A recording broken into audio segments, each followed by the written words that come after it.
Si vous êtes abonné, vous aurez constaté que j'ai déjà commencé une nouvelle série d'entretiens. Elle va s'égrener en pointillé, en alternance avec l'hôte par rapport à la fréquentation de l'occultisme.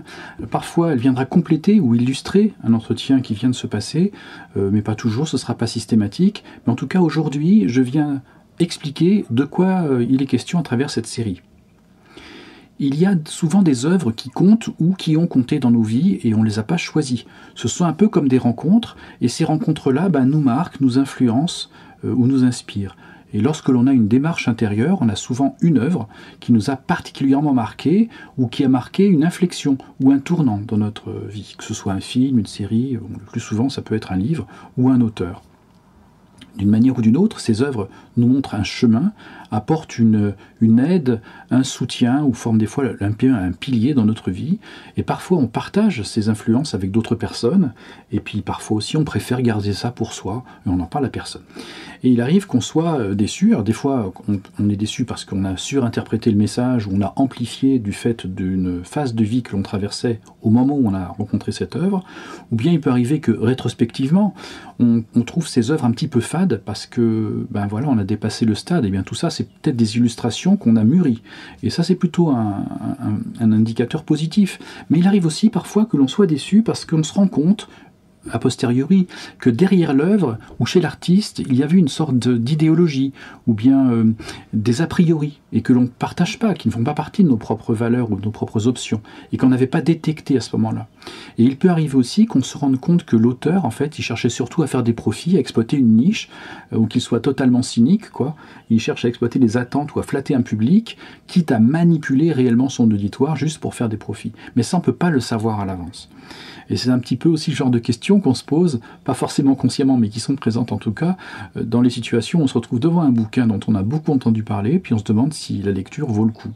Et puis, il y a aussi le fait que lorsque l'on gravite dans des mouvances touchant à la spiritualité, à l'ésotérisme, à tout ce qui va être alternatif ou qui semble branché, il y a des gens qui relatent des expériences immatérielles ou qui affirment des tas de choses qui sortent d'on ne sait où, et quand on se renseigne, ils citent des sources dont éventuellement on n'a jamais entendu parler, ou si on les ignore, c'est qu'on a soi-disant beaucoup de chemin à faire pour être sur la bonne voie, voire on n'est même pas digne d'être côtoyé. Donc ce qui fait que l'on va se précipiter sur une œuvre pour mieux savoir de quoi il s'agit, pour être enfin digne d'être côtoyé par exemple.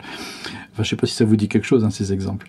Mais dans ces situations, dans toutes les situations que je viens de décrire, on se dit qu'on aimerait bien se doter de critères qui permettent de ne pas confier sa vie intérieure à des personnes qui vont nous inculquer des choses que l'on n'a pas choisies, donc je pense à des auteurs par exemple, ou qui cherchent simplement à appâter en vue de vendre d'autres livres ou des stages, ou nous faire rentrer dans nos têtes du prêt-à-penser ou du prêt-à-croire par pure démagogie, pour faire prendre nos vessies pour des lanternes en quelque sorte. Ou bien qui vont s'attaquer ou qui vont déconstruire nos repères juste pour faire de la place pour leur propre idéologie. Lorsque cela nous est déjà arrivé, on cherche à être moins naïf, à être mieux armé pour éventuellement ne plus perdre son temps, quoi. Alors plutôt que d'être fasciné par une œuvre ou de faire des complexes parce qu'on ne la connaît pas, autant accueillir avec le plus de sérénité et de bienveillance possible ce qui nous est proposé pour garder sa quiétude en quelque sorte, tout en étant disponible à l'influence. Et c'est pas facile parce qu'en fait, au départ, on ne connaît pas de critères avec lesquels on pourrait appréhender une œuvre, et le plus souvent on se sent petit, on se sent un peu dépassé, ou alors on se sent trop proche pour accorder avec un peu plus de conscience sa confiance à une production. Ça revient aussi à adopter la juste distance avec des œuvres qui peuvent nous nourrir, qui peuvent nous influencer, tout en nous laissant à même de continuer notre propre route. Et c'est à ces critères que je vous propose de passer un certain nombre d'œuvres, à raison d'une œuvre ou un auteur par entretien. Et j'ai choisi la lecture de livres parce que ça correspond souvent à une expérience plus intime, plus personnelle, mais vous avez compris que on pourra aussi prendre d'autres produits culturels comme des références pour notre vie intérieure.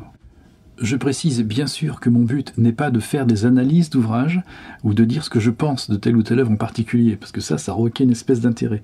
Je vais plutôt partager avec vous des signaux, des critères, des clés qui me semblent efficaces pour discerner si on peut faire confiance, ou dans quelle mesure on peut faire confiance à une œuvre. Donc parfois ça peut s'étendre à un auteur, pour décider quelle place lui donner par rapport à nous, quelle influence lui accorder. Et selon les œuvres, bien sûr, les critères vont changer, vous le constaterez, et puis d'ailleurs c'est tout l'intérêt de cette série. Il est évident qu'entre un roman, un témoignage, ou un livre issu d'une forme de révélation, bien sûr, on ne peut pas les aborder de la même façon, avec les mêmes critères, etc. La liste, évidemment, reste totalement ouverte. Le but, c'est que vous puissiez adapter ces critères à des œuvres, que ce soit des films, des livres, des séries, peu importe, qui vous ont influencé, ou des œuvres que vous rencontrerez à l'avenir, de façon à conserver votre propre liberté de choix.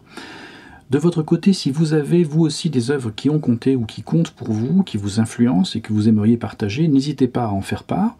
Et puis de même, si vous avez une œuvre qui vous influence, mais vous ne voyez pas trop quels critères utiliser que vous pourriez appliquer, contactez-moi et on verra ensemble comment on peut avancer sur ce type de questions.